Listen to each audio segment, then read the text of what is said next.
Hello, good afternoon, good evening. Hold on. You seem blurry. I think now you're fine. I was trying to get the camera to work. I have it over there.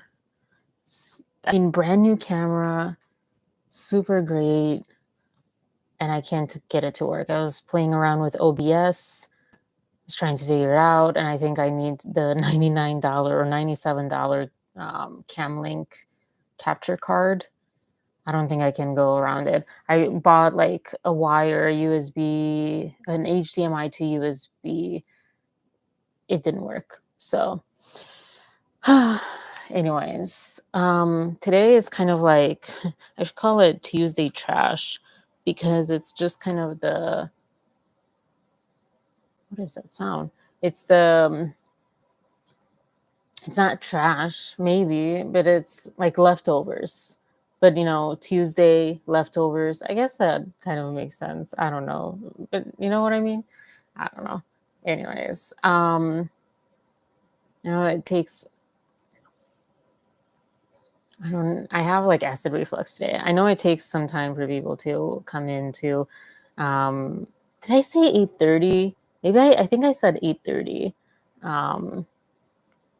And yeah, if you're watching this in replay, you might want to skip ahead a little bit. I'm going to take this time and just not say much, not because no one's here, but because I'm trying to like organize my notes. I've been putting all of these tidbits together in Workflowy, and I have so many different notes that are not really organized.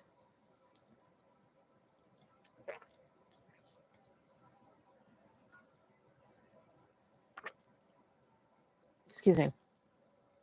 So, yeah. I was going to talk at one point about, I guess I'll start with this for anyone watching on replay. I was going to talk at one point about Sabrina Carpenter. She was on the movie, in the movie Clouds. Justin directed it and produced it.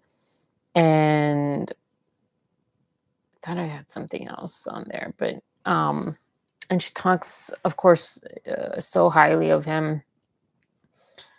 And the only thing I want to say is just mentioning this, and I can include this video at the end.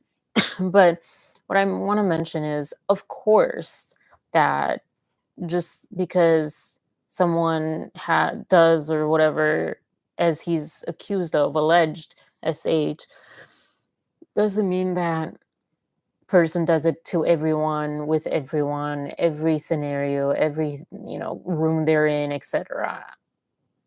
I get that. So I kind of understand that this is not proof, and that's why I didn't really bring it up that much. I had it at one point, but other things became a lot more relevant.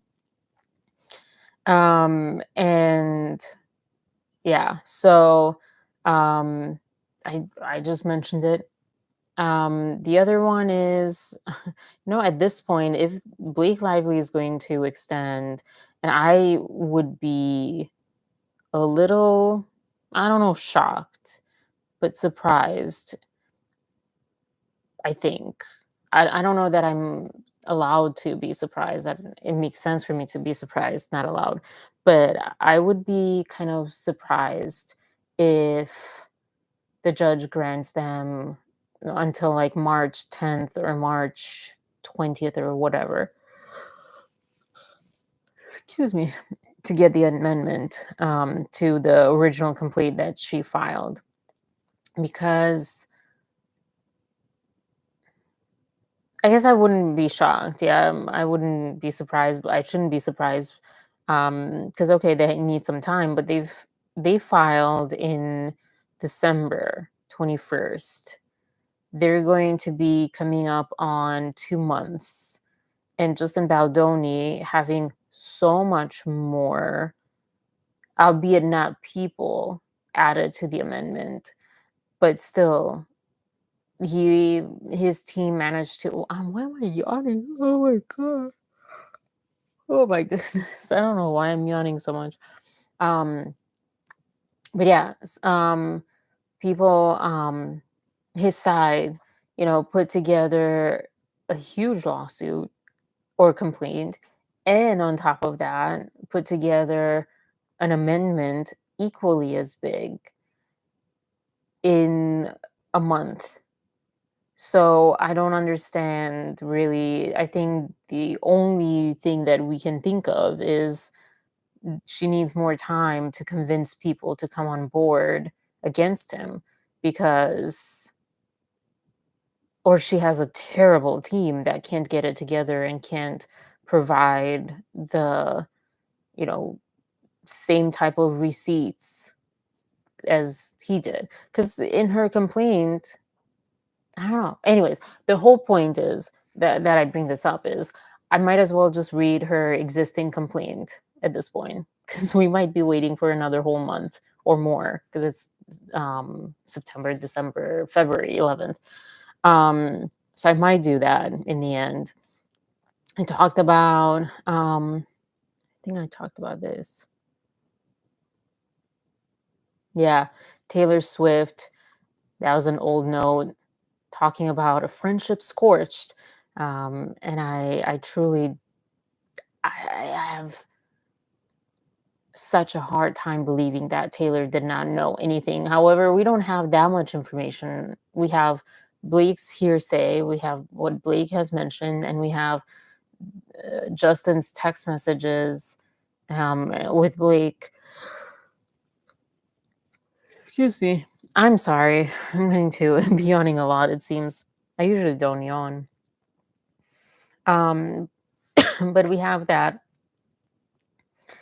But we don't have anything that directly links Taylor. And I think maybe that's why she's like, oh, I can get away from this. And I have a hard time landing on whether she and Blake are working together on this or she and Blake are splitting their friendship. I feel like too many people are jumping on.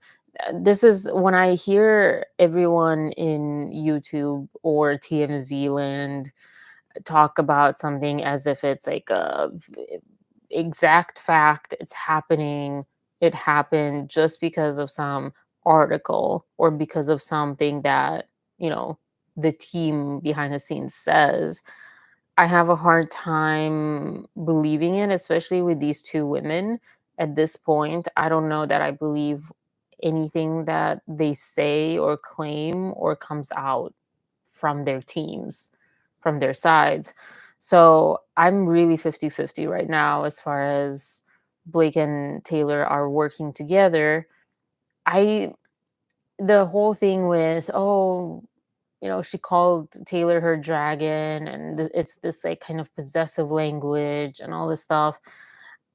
I don't know. Are they not that great friends? And then you look at that would make that offensive, because I feel like Taylor might even say that to Blake, like, whatever you need, I'm in your corner, I'm your dragon, or whatever. Um, yeah, I the more I talk about it, the more I think about it, the less I believe that their friendship is in ruins, it's scorched, and Taylor didn't know anything. Because some people pointed out online, going back, not only is she the godmother, but one of Blake and Ryan's children was on Gorgeous, and she made songs about. There was that one song that had all of their names. Betty, I think it was the song, and um, yeah, it's just kind of, I feel bad, like, the kids that are involved in this mess. It's terrible. But it does seem like the friendship was so close, and the attitude that has come through, like, Blake's messages to Justin and things that have been said sound a lot like Taylor, and not that Taylor was writing, Blake's messages, but that the influence was there, the way that they talked probably about female empowerment.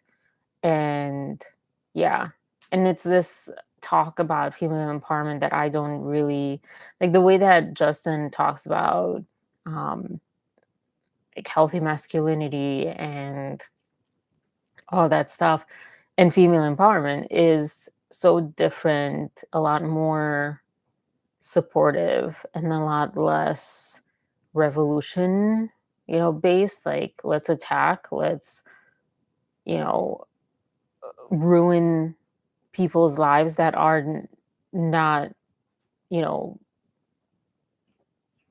going along with this or whatever.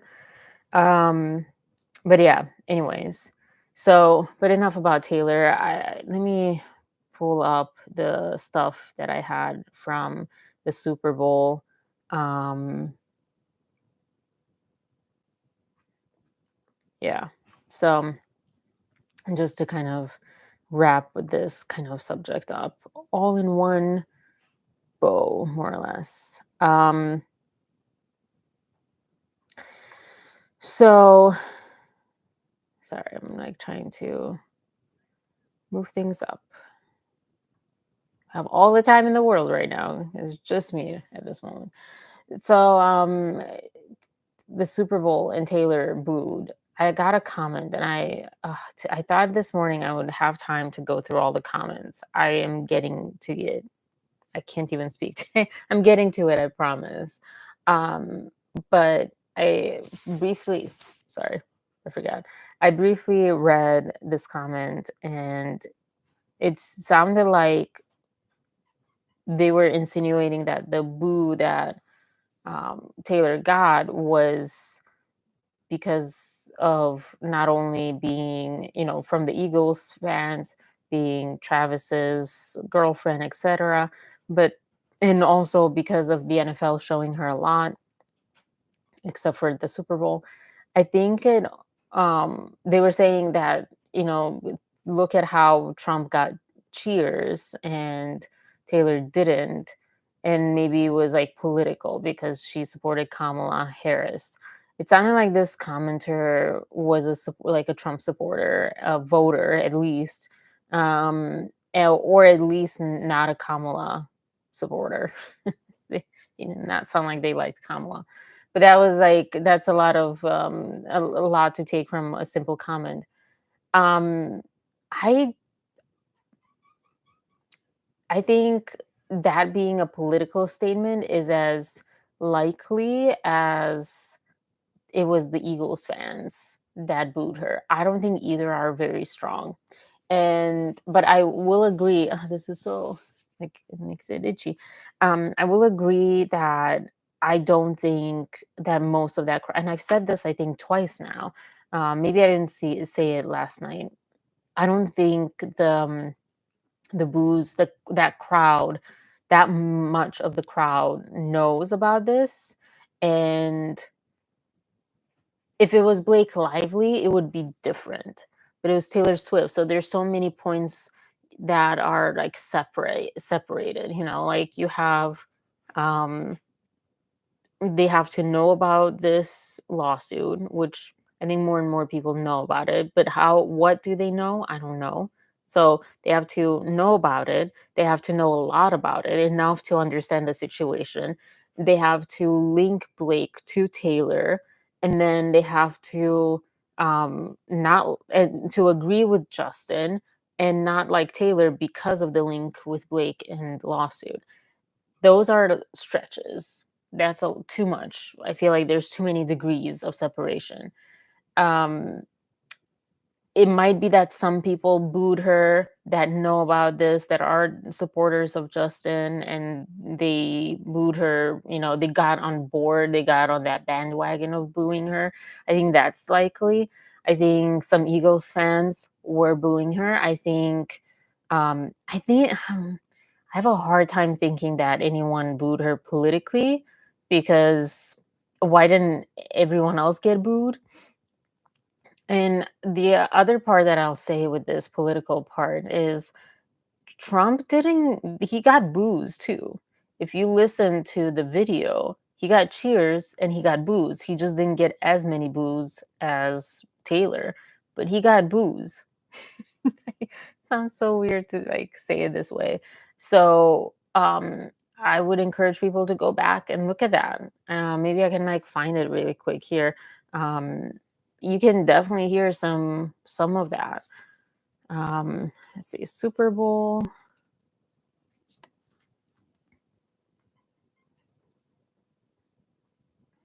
Forget which ones I saw. Hold on, let me see. Of course, it's mobile because that's what we need. Okay, so it's Taylor. Let's see this one.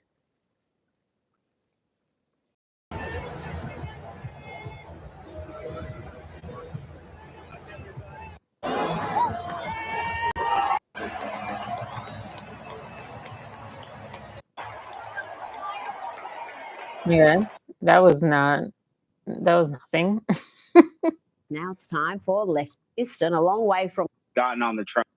Tell me Okay, about. that's not anything either. Where is it? Is it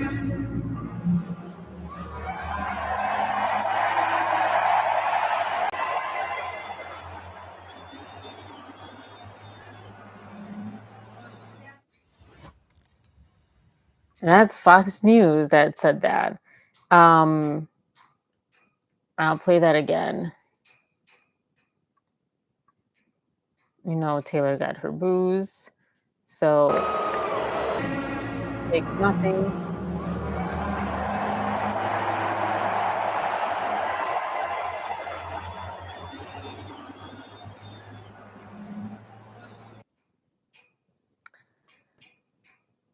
It wasn't all cheers.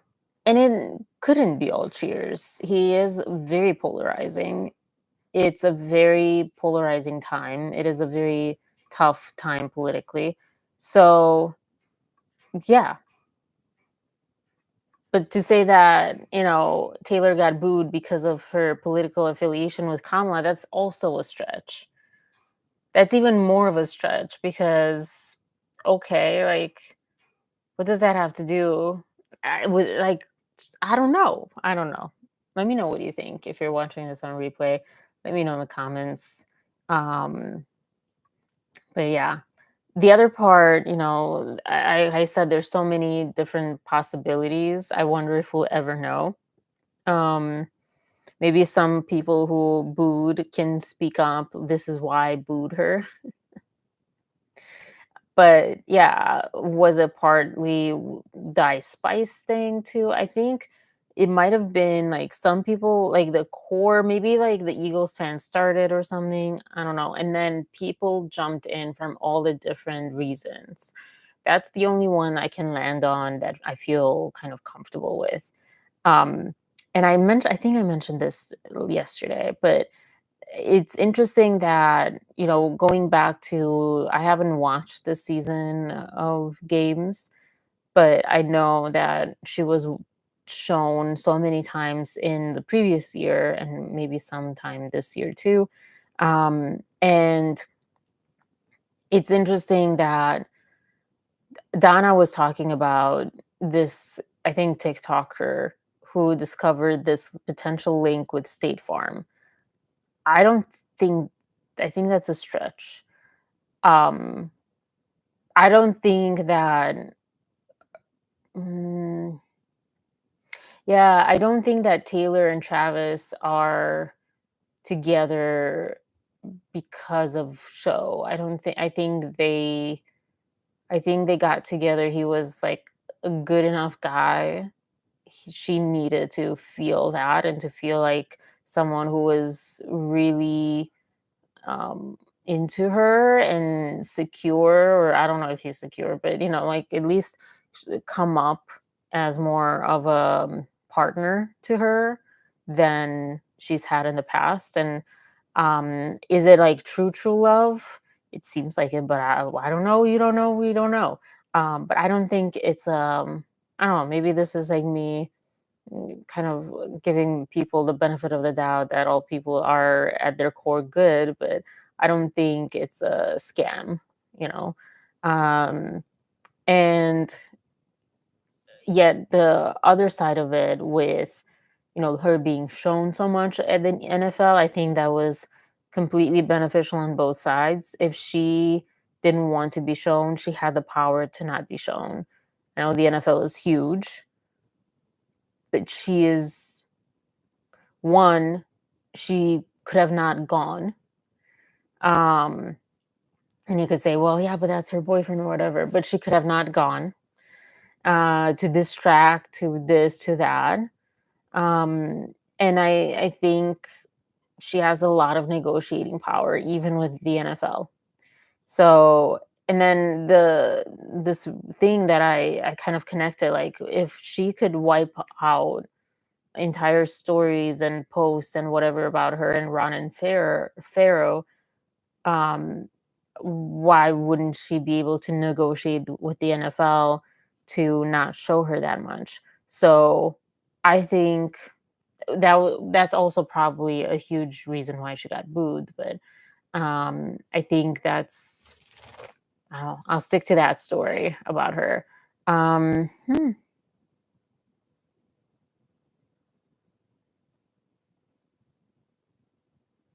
Oh, someone said that they were sure, or it would be like iconic for her to join Kendrick at the halftime show. That was not the time for Taylor Swift to join him. That was not a pop show. That was a show for a cultural message. That was not an entertainment halftime. And you could see because there was really no entertainment to it. It was just um a message, and that he has every right to, it's there's 6 minutes, they or however many minutes they have, 15 minutes, 12 minutes.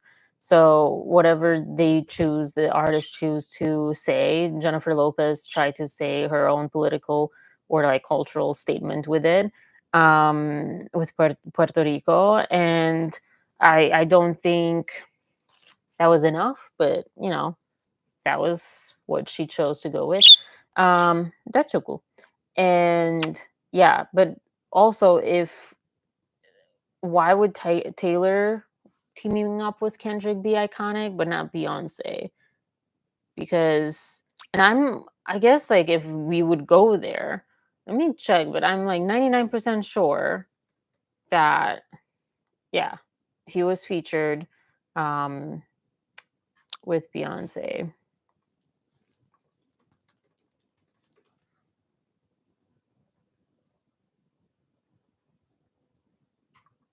I don't know. And nowadays, I always like my arumay. I always I'm like, do I remember things right?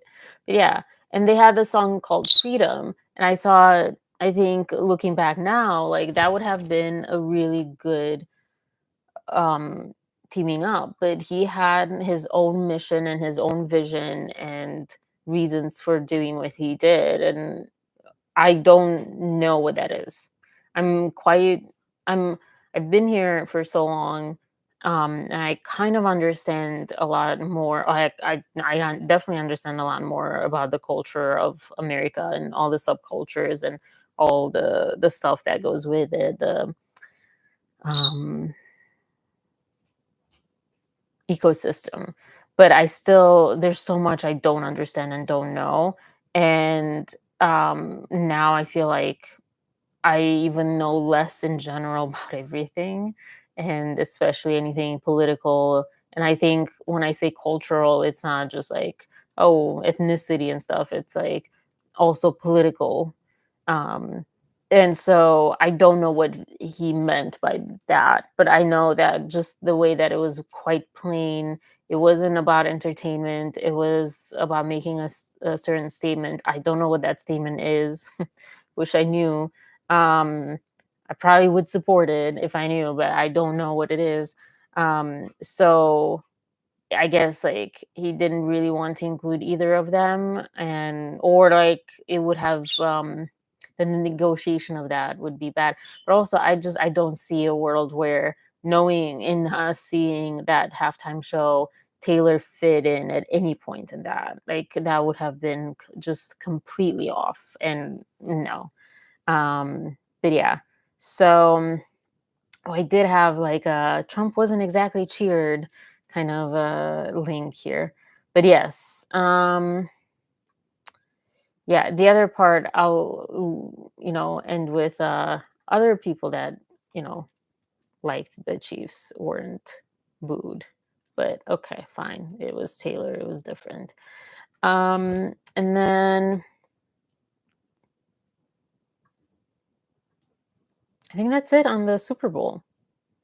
The Ice Spice thing, no one really gets. People say that she teamed up because of Maddie Healy, making a comment about Ice Spice that I feel like I don't know. I think it was like really bad, but I feel like is that really a strong enough reason to be with her through all of these awards and all of these events? I don't know. Uh, just something feels off about that. I don't know why. I feel like Taylor Swift. I don't know. I'm starting to have like such a negative opinion of Taylor Swift for like the past year, but I feel like she's using Ice Spice, and I don't know. I feel very funny about that. As much as I don't like Ice Spice, and I don't feel like there's anything you know great in her music or her like brand or anything, you know. I still don't like people being used, and I feel like it smells funny. It smells like Taylor was using her. Hey, Puyutu. Oh, made it upstairs. I upstairs, yeah. I still don't know if it's a guy or a girl, the new parakeet. So, yeah. Um, yeah. Popcorn Planet was also talking about, Andy was talking about how boring the Super Bowl was, the commercials, and the halftime performance Kendrick did. I enjoyed I guess like yeah, it was a boring performance and it was a boring I'm glad that I thought I was like the only one. I thought because I haven't watched football that much, I was just not getting in the weekend situation that I had. Like I was thinking maybe it was just me that wasn't getting connected to the game. But I think one thing that made it boring was because they were losing. The Chiefs lost so easily, so bad, and I think yeah, it was just like this is supposed to be the best of the best right now going against each other, and the Eagles are up by I don't know 24, 32, or whatever they were by halftime. Um and yeah, and then commercials, I mean, I've never seen like wow commercials for the Super Bowl. So I guess to me it was kind of always boring in that sense, but yeah. Um, and we're done with the Super Bowl. Oh, I take that back. One more tiny thing. Henry Winkler. Um, it just feels icky more and more when I hear celebrities, and I feel like for a lot of us, when we hear celebrities um, not be authentic and being involved into something or into being into something for not the like most genuine hard reasons. Um, he apparently became a Chiefs fan because Mahomes invited him and his family or his grandkid or some son, I don't know, to one of the games, and then like greeted him after the game on the field and gave him a jersey. And he was a really nice guy. And maybe there's more to that, but I'm like, that's why are you being interviewed about being a Chiefs fan? And why are you so proudly a Chiefs fan just because one player invited you? So isn't that like, it sounds like a bribe to me. And also, maybe from Henry's point of view, it was like, well, I don't care about football one way or another. I don't have a team, so might as well root for them because he was nice and he got connected emotionally to them through that. But I don't know. I just feel like, yeah, I don't know. I'm just kind of over these kind of stories where um, it's not just like genuine interest. I don't know. So, yeah. Um, yeah. And then the other part I talked about yesterday. So, this is actually, it might not be entertaining, but it's really nice to just be able to like just go down the checklist and just really get rid of these like little tidbits that aren't like, I can spend hours and hours on, but they keep adding up and they're here. Um, yeah, I didn't look into this, but the Wesley Snipes and Ryan Reynolds. I wish I could look. I could have looked so I could like check this off as well. I'll look into this later. Um, but apparently that was a thing too. The other thing, so in my Meisner class, yeah, last week, I think on Friday, our instructor, coach, teacher, whatever, I don't actually know. I think they call themselves instructors. But she mentioned how Bill Murray and the director Harold something from Groundhog's Day, they didn't talk through at least most of the movie, if not all of the movie, because of creative differences that badly. They had differences that bad, that strong, that they didn't talk. However, no one sued anyone. No one claimed anything. Bill Murray did not take over the director's production, and he could have. But I think at that time, there was just so much more work ethic and respect of boundaries and of ethics. And I'll mention this again maybe in another live when I'm curious, to have people chime in on this. And I'll have to do a little bit more research that I didn't do, but I just wanted to mention it because it seemed very parallel to Blake and Justin, and yet, it wasn't the same thing. And it's just like shows the little respect that Blake had for Justin and for whoever else she did this to.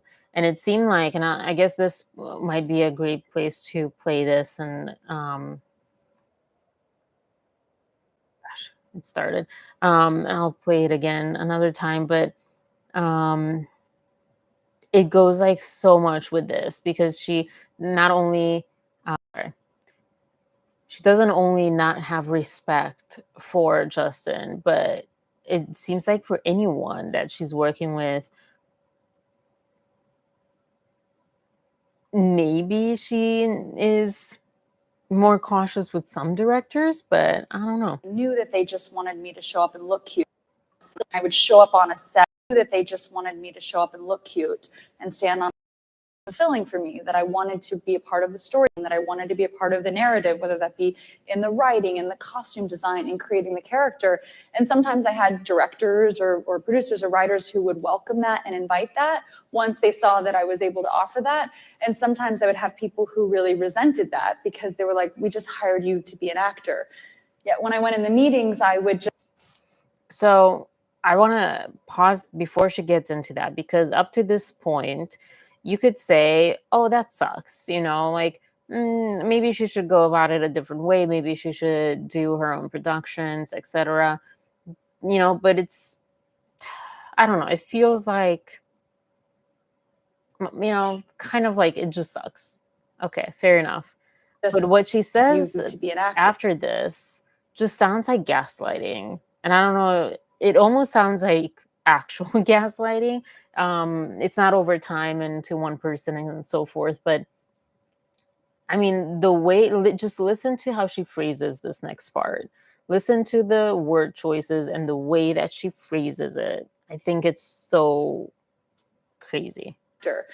Yet when I went in the meetings, I would just seem like I'm just there to be the actor and ready to get the gig.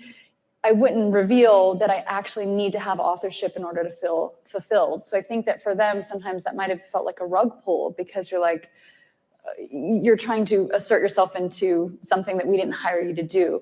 And so it was like, it was a really strange position to be in, because I felt like, I don't want to just like be an actor. Like I want to, you know, I want to have more authorship. I would show up. So everyone's talking about this. I know everyone is probably saying the same thing. We're all saying the same thing because it's just absolutely insane. The way that she phrased that was as if there was no acknowledgement of how that was wrong. Like she phrased it like, yeah, poor me. It wasn't exactly like poor me, but it was as if like that of course happens. And like, you know, it's their fault that I don't get, recognized or allowed to take over, to take ownership, to have more authorship, as she called it, or whatever. And it just bothered me. I know someone will say this so much better. I can't find the words exactly. I know just like it's there. The red light bulb is absolutely there. The red flag is absolutely there with how she phrased that second part of that. Um, but again, like it just, I don't know.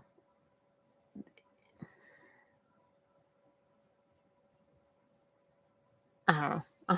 I'll talk about it another time. But um, where's the respect? Like, if you like, how could you? It's fine to want more ownership. It's fine to want more control. It's not fine to pretend that you don't, rope people in under false pretense, and then say, this is how I need what I need. That is not okay. And that's like, I guess, the whole point of that is like she doesn't even acknowledge that exists. That's a fact. Like that's not okay to do. If you go into the negotiation stages, like, hey, I want to, approve my wardrobe or have some say in wardrobe, have some say in whatever, even if it's like you might want all of it, but then you say like, hey, can I have, you know, some say in it? And then when you get to the set, you respect that boundary that was created in the negotiation in the contract. And the fact that she didn't even want to sign the contract for It Ends With Us. Like I just, again, as a person, I feel for her. I have empathy. She's not immune from having a terrible time around all of this. Um, but as a society thing, I think she needs to have just dire consequences that she's not had. The only consequences I feel like she's had has been told no, has been to maybe made to feel like she was saying in that text message, like people were taking her input and not giving her credit. That's maybe the extent of consequences that she had. I don't think anyone's really given her consequence of firing her or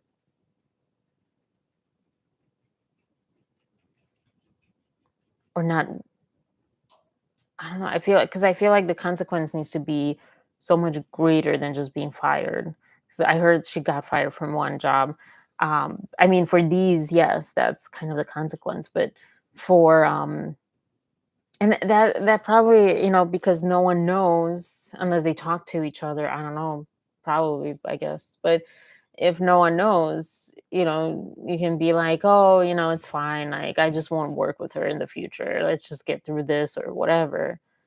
But I just feel like she needs to be, for a time period, completely shunned in a way that doesn't give her more entitlement to do the things that she's doing, which I don't know if that works. Because especially if she's not alone, she might just be in that echo chamber. And if she, l- loses opportunities and is shunned by Hollywood and is, unable to be a SAG member for a while or whatever, she's on probation or whatever it is, I think it would just, depending on the echo chamber she's in, it would just fuel her to be more like this and not actually work on herself and be a better version of herself in the future when she comes back. Um, yeah. So, anyways, that was like with that one as well. Um, oh, Donna had a moment literally right before coming on this live. She posted a video, or I was watching this video she just posted recently today, and talking about how she's kind of having enough with Blake supporters, even with the amount of evidence and things stacking up against her, they still don't believe. And then talking about, like, basically saying something along the lines of, even if she doesn't tell them anything, or it's like kind of something very clear that it's not there or whatever, they still insist, they still kind of put the pieces in such a way to make them fit together, even if they don't fit together. And I was like, wow, it reminds you of someone else in power right now in the US and his followers and supporters that, would have all of these excuses like, oh, he didn't really mean that. Unless, like, they wanted him to mean something, and they're like, no, he does what he says, but he doesn't really mean what he says. And and all this stuff. And again, whatever you think of him, you can, like, ideally you can, like, detach yourself from being a supporter or not being a supporter of him, and that fact that a lot of supporters are not actually hearing what is being said, seeing what is being done, and it's all just such a blind support that doesn't make sense. And it's so similar. I don't know, and I already said this yesterday, like, it's interesting, the parallel. It just feels very much like the same person, just in a very different context. Um, and a lot of very different variables as well. But there's something so similar to the supporters that they both have, the approach that they both take, the invincible feeling that they both have. Um, yeah. So I have this under, like, petty moments. I was last night. I was watching some things, and I got to this video of her talking about The Shallows, and I don't know if it was for the movie. It seemed like it was for the movie, but it was basically saying that, or she was basically saying that it that she went diving with sharks, and if it was for the movie, I feel like that just adds more insult to injury. Oh, another yawn. It's been a while. Because she was willing to go dive with sharks as experience for her role, but not to meet with survivors. of, DV for her "It Ends With Us" role. That sounds insulting. That sounds just like, did she go to swim with the sharks because it was a cool thing to do? She was also much younger. So maybe she had more time, more investment in it, or maybe she, even though she was always kind of able to. There's another video that I saw also last night, Selma Hayek, um, giving her an award and presenting it and saying something, um, that Selma watched her take on one of the biggest bullies in their movie, Savages, or like in the industry, I don't know. And so it just adds, in the context, outside of the context, it sounds like, wow, yeah, that's impressive. But in the context of what we know now and what people have spoken to, is that she had so much power and fearlessness, and that's not always in a good way, to go get her way on these sets, even when she was a nobody. And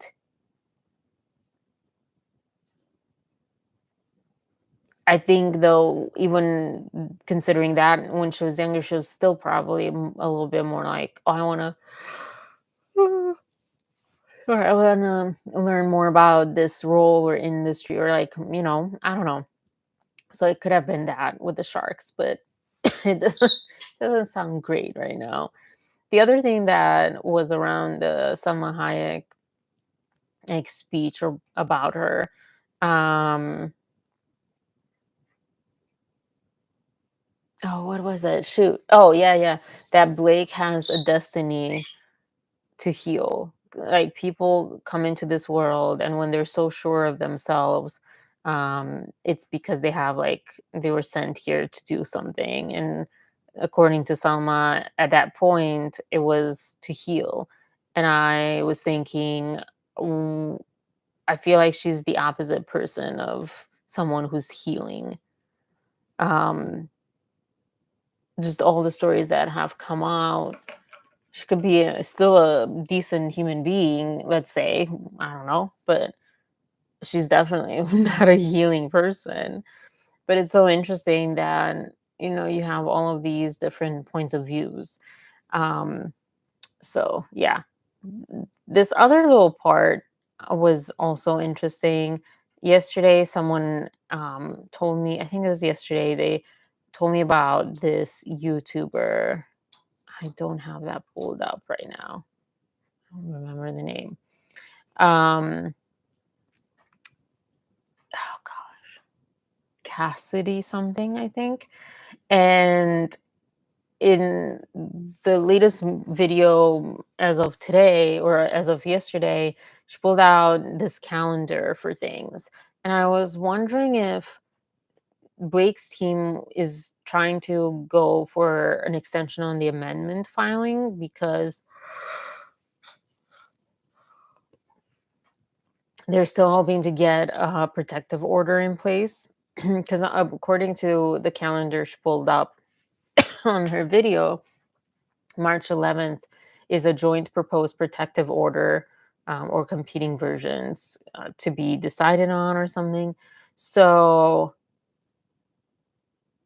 the deadline for any filing, any motions, any amendments, anything else, any additional parties, it's April 18th.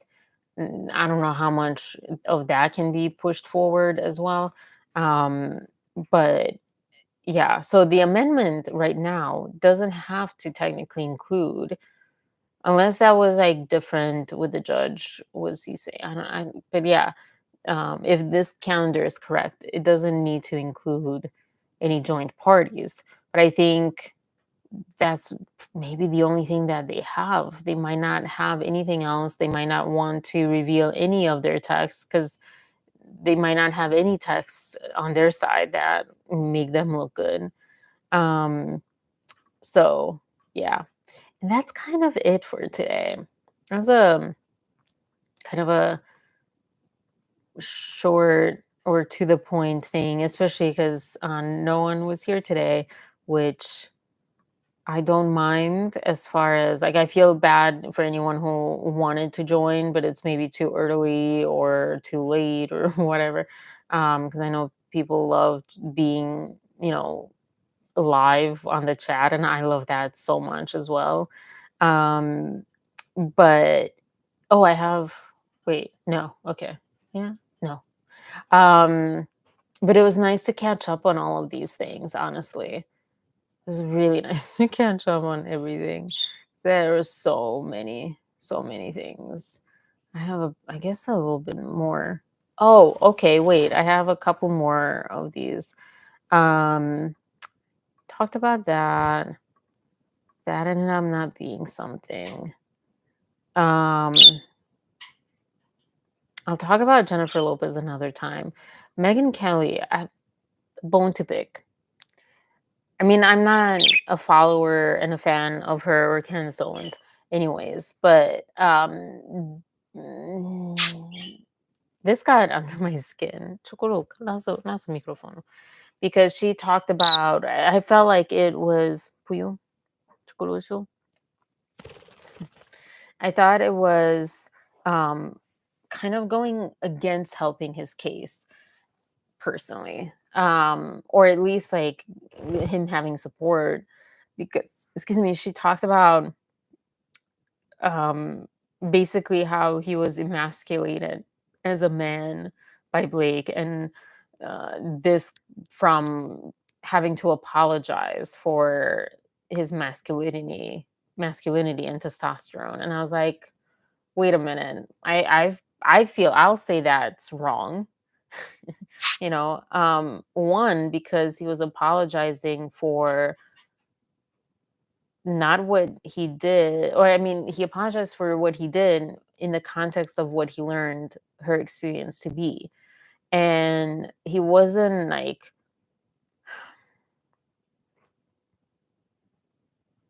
there's this stupid word that I highly disagree with.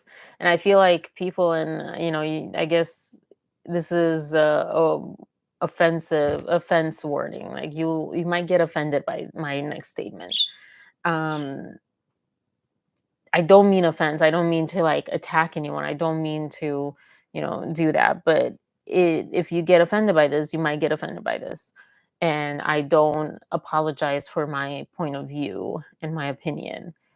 I feel very strongly that this idea of, alpha male, beta male, or whatever, and it's not even talked about most of the times, and emasculating, and, like letting a man be overpowering and controlling, and um,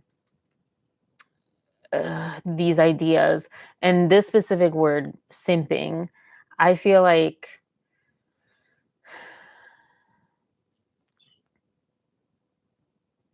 I wish they would go away from our vocabulary because they are wrong and they promote such a false idea of being a human, being a man, being a woman, being anything.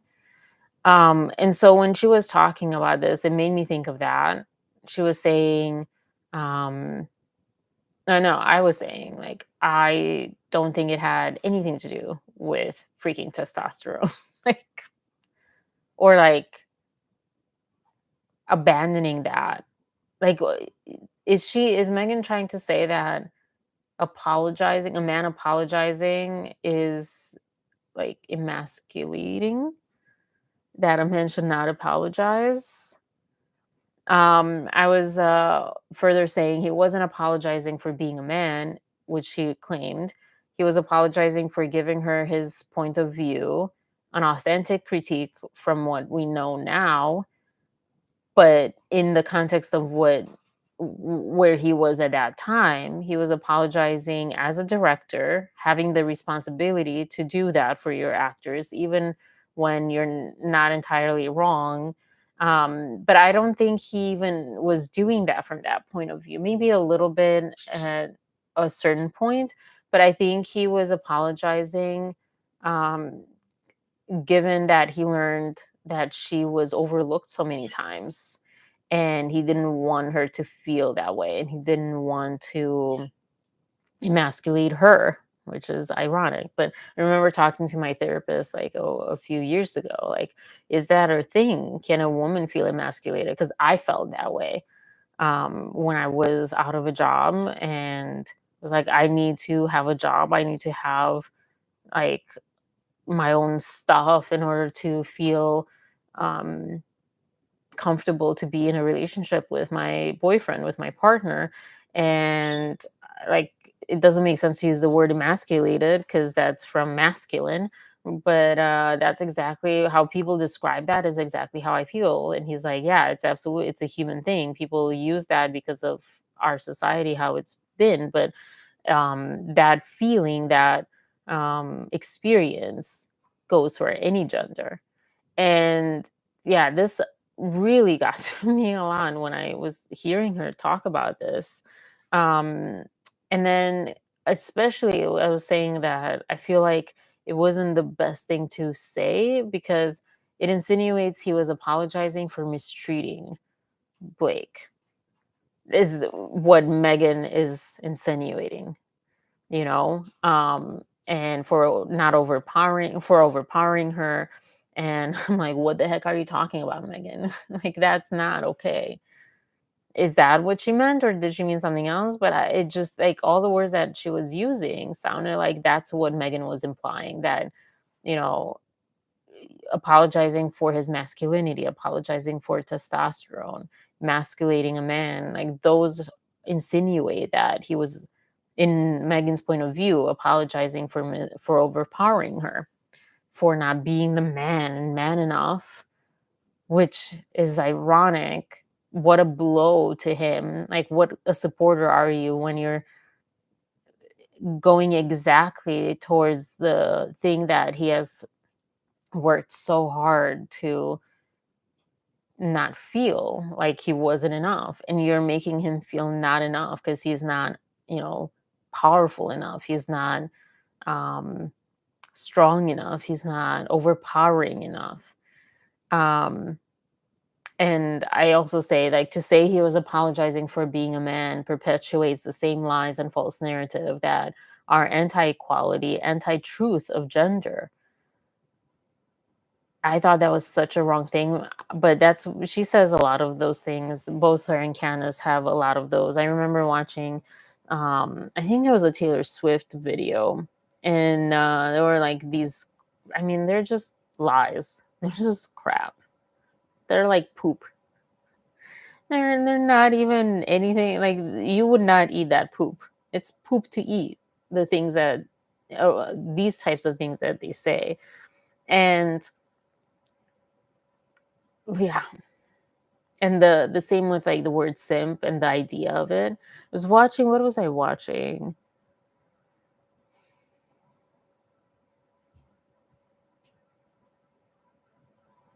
I was watching Friends, and I think I'm on season 4 or something. And it was when Rachel and Ross got married in Las Vegas, and they were annulling and not annulling and all that stuff. And at one point there was, I think it was, no, it was Chandler, and I forget, like, he was, because their side is like he's moving in with Monica. I don't remember exactly the scene, exactly like the moment, but he was apologizing and he was like, whatever you want or whatever. And I thought, this is what stupid people now, I'm gonna be just like very authentic with this, because this just has me like, how else can you talk to people like that? Probably, a lot better if you're someone as evolved as Justin. I'm not. I'm like, I'm not. I'm very triggered by this stuff, and I don't have better words to use. But stupid people that believe in simping as a thing would probably look at pretty much all of these guys on Friends as simps. Um, and it's so interesting because I look at, like, wow, like, I don't see a man that is overpowered by a woman in these situations. They have moments when, you know, Monica is maybe a bit more empowered than Chandler, but it also goes the other way. And I think that's like reality.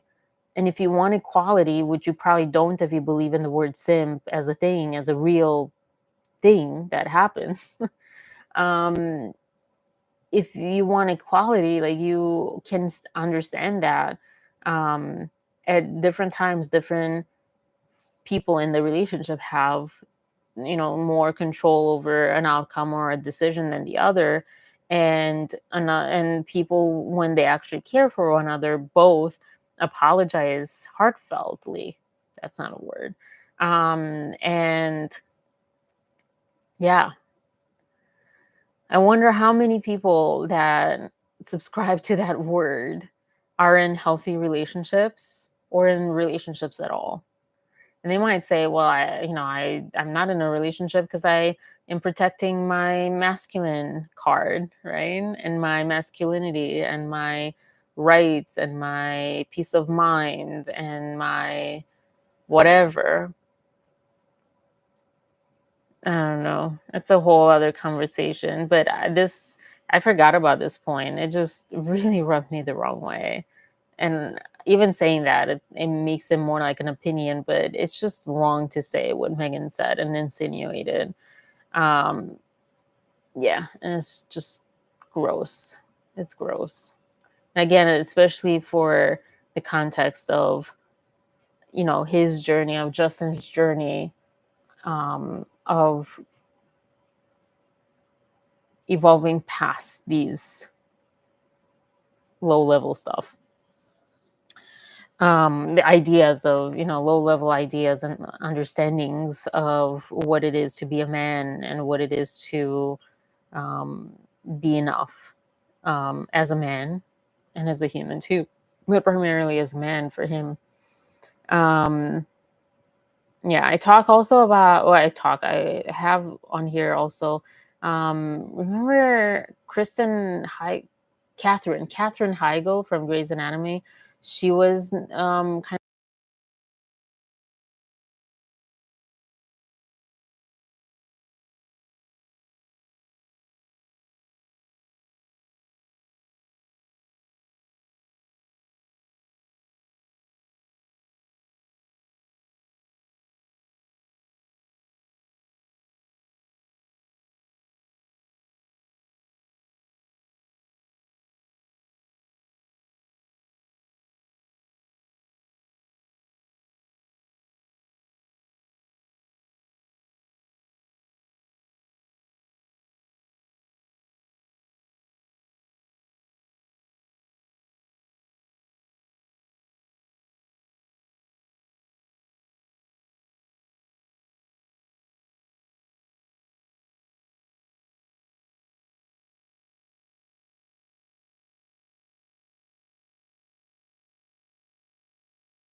carrying extra fat